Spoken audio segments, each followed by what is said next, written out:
You talked about the Democrat Party as though you feel like it doesn't exist the way it existed a generation ago or Yeah. 2 generations ago, that there's not a Democrat Party as you knew it growing up. Is that an Yeah, accurate I mean, read? Did I hear you right? yeah, it still has this kind of tribal identification. But the things that it stood for, like, the Kennedy Democrats, my father, my uncle's Democratic Party was very different. That Democratic Party was anti-war. It was, pro-constitutional rights, pro-civil rights, starting with the Bill of Rights and the freedom of speech. It was on the side of working people and cops and firefighters. It was on the side of the environment, but not just climate change and big, offshore windmills and carbon capture. It was protecting habitat in whales, which it's doing the opposite today. And then it was on the side of Main Street, small business, and it was the opponent of the corporate capture and this merger of state and corporate power, of big money, big data, big tech, big banking, Wall Street. But today, that is the constituency of the Democratic Party. It's the big powerhouses. The cops and firefighters are long gone, and any kind of loyalty to labor is pro forma. How was it hijacked? Who hijacked it? I think, the big change that happened came with the Citizens United case. So we had a law in this country that was passed in 1908 that made it illegal for corporations to give to federal political candidates. And prior to that, we had really lost our democracy. And there was a series of laws that happened, that Teddy Roosevelt and the muckraking journalists and the populists and the progressives at the beginning of the century really restored democracy from the Gilded Age, when, the Rockefellers and the Morgans, the Carnegies, and the Fricks took control of our government. So they made direct election of senators. They gave women the vote. They made the 40-hour work week. They banned child labor. They implemented the first income tax so that wealthy people had to pay their share, and corporate income tax as well. The most important thing that they did was they passed a law that made it illegal for corporations to donate to federal political candidates. Well, in 2010, 102 years later, a very business-friendly Supreme Court made a holding that donations are a form of free speech. They're therefore protected by the First Amendment. And this unleashed a tsunami of corporate wealth into the American political process, and it put all of these terrible trends on steroids. The total cost of a presidential campaign was about $1 billion. This year, this presidential campaign will cost $15 billion. And to run for Senate in New York, it costs $300 million. So that the guy who's running today is spending his entire time calling up millionaires and billionaires, because that's the only thing he has time to do. So if you can't write that check, he's not going to be talking to you, and he just doesn't have time to do it, because he needs to be dialing for dollars all the time. And you started to see after that all of these mechanisms put in place that have shifted wealth upward from the American middle class to this new oligarchy of billionaires.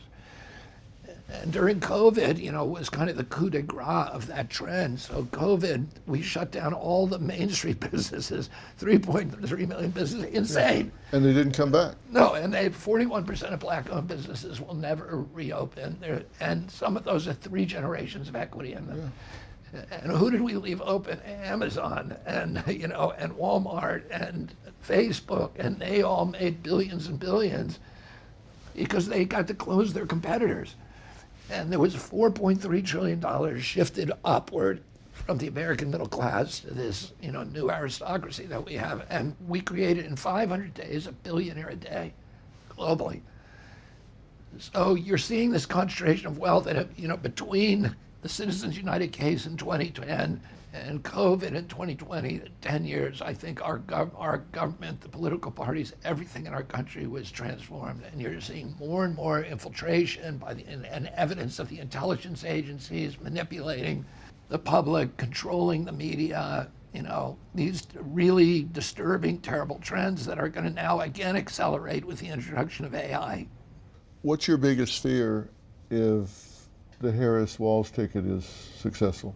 I think we're going to get more debt. We're already at $35 trillion debt. The Biden administration is running up $1 trillion every 90 days. You know, we're already spending more on our servicing that debt than on the military. Within 5 years, 50 cents out of every dollar we collect in taxes is going to go to servicing the debt. Within 10 years, 100%. Yeah. So you'll never get anywhere. Right, and it's insane, and nobody is talking about it. Nobody's doing anything about it. I think we're going to see more wars. Vice President Harris's speech was this, extremely belligerent, muscular pronouncement about American empire. It's all the stuff of, the last century that we should be getting away from. We should have a multipolar world where America can really shine, but we're destroying ourselves. We're destroying our moral authority. We're destroying our economy. I think we're going to get more censorship, and I don't think that Vice President Harris has any consciousness or any, worry about how AI is going to affect humanity. And, AI, Dr. Phil, could be a really good thing for us. It can, solve all these medical problems, solve poverty, everything else. And it can actually make government more transparent, more responsive to the people. But it also, and it's more likely, that it will be used by government to absolutely enslave us because, it gives these secretive agencies the ability to warp our realities, to control our behavior, to control our perceptions, and, to monitor and to surveil us. And so we need to be building the bulwarks of our Bill of Rights up higher, and we need to all be conscious of what might happen. And we need a president in there who actually is going to be meeting with all of the right people, meeting with Iran, with China, with Putin, and saying, okay, let's do an agreement on how we regulate this. We can't overregulate it. You can't overregulate it in this country because then you drive it abroad. Yeah. We need to make United States the hub for it. We also need to make sure that it grows responsibly rather than grows into something that's going to kill. I mean, Elon Musk said, first it's going to steal our jobs, then it's going to kill us, and that is a very highly likely outcome. That was him being serious.